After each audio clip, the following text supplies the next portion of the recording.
अस्सलाम वालेकुम नाज़रीन, आपको अपने चैनल में वेलकम कहती हूँ। शुरू करती हूँ अल्लाह के नाम से जो बड़ा ही मेहरबान और नहायत ही रहम करने वाला है। अस्सलातु वस्सलामु अलैका या रसूलल्लाह व अला आलिका व सहाबिका या हबीबल्लाह। नाज़रीन, आज की जो मेरी वीडियो है उसमें जो वाक़या मैं आपको बयान करने जा रही हूँ वो एक नौजवान का है जिसको मौत से बहुत ही ज्यादा डर लगता है। आज की इस वीडियो में क्या बताऊंगी नाज़रीन, ये जानने के लिए मेरे साथ रहिएगा। नाज़रीन, इमाम शाफी रहमतुल्लाह अलैह के इस कौल से वीडियो का आगाज करती हूँ कि लोगों की बातें पत्थरों की तरह होती हैं। इन्हें कमर पर लाद लोगे तो कमर टूट जाएगी, लेकिन अगर इन्हें कदमों में रखोगे तो ये जीना बन जाएंगी और तुम जीना बजीना बुलंद होते जाओगे। इस बात को जहन में रखिएगा और वीडियो का आगाज करती हूँ।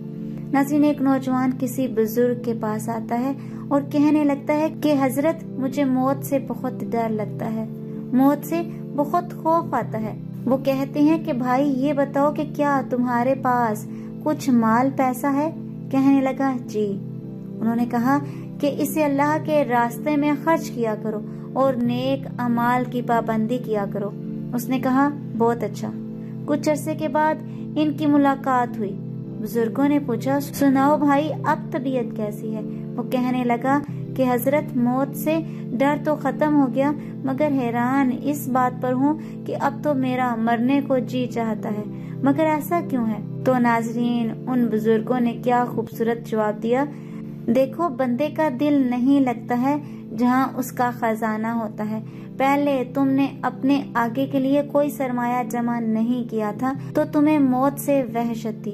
अब तुमने आगे ये सरमाया भेज दिया है, नेकियों का सदका, माल का सदका। तो जहाँ सरमाया होता है बंदे का वहीं जाने को दिल करता है। रहमत के नाज़िल होने की एक निशानी ये भी होती है कि इंसान का मरने को जी चाहता है, मौत अच्छी लगती है, मौत से वहशत खत्म हो जाती है। क्या आपके साथ भी ऐसा होता है? क्या आपको भी मौत से डर लगता है या आपको मरने का जी चाहता है? आज की इस वीडियो में इतना ही। अपनी कीमती राय का इजहार कमेंट बॉक्स में करना मत भूलिएगा। जरूर मुझे बताइएगा कि आपके दिल में क्या है, मौत का डर या फिर अपना बहुत सा ख्याल रखिएगा। मुझे अपनी दुआओं में याद रखना मत भूलिएगा। मिलते हैं अगली वीडियो में, तब तक के लिए अल्लाह हाफिज।